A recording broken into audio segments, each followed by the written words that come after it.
இப்போ நம்ம இருக்கிற இடம் பார்த்தீங்க அப்படின்னா காமாட்சி நகர் மெயின் ரோடு. இந்த ரோடு வந்து ஜப்பான் தொழில்நுட்பத்து மூலமாக நல்லா ஜிக்ஸாக் முறையில் போடப்பட்டிருக்கு. இதை பற்றி இந்த ஊர் மக்கள்கிட்ட நம்ம கருத்துக்கள் கேட்டு தெரிஞ்சுக்கலாம்.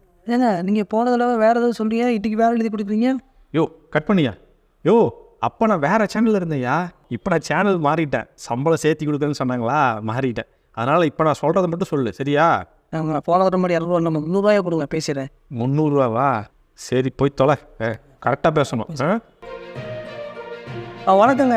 இந்த ரோடு வந்து ரொம்ப சீரு சிறப்பாக இருக்குது. அப்படி சக்கு சக்கு சக்குன்னு போகிற மாதிரி சூப்பராக இருக்குங்க. ரோட்டில் போகும்போது ஜாலி ஜம்ப் பண்ணி போகிறாங்க. பக்கத்து அக்காவுக்கு போன வாரம் பிரசவங்க, ஆட்டோவில் போனோம், ஆஸ்பத்திரி போனோம். ஆனால் பார்த்தா வரவுடனே குழந்தை பிறந்துச்சுங்க. இந்த மாதிரி ஆட்சி எப்பயுமே தொடரணும். இந்த மாதிரி ரோடு இருந்தால் உங்களுக்கு நல்ல சிறப்புங்க.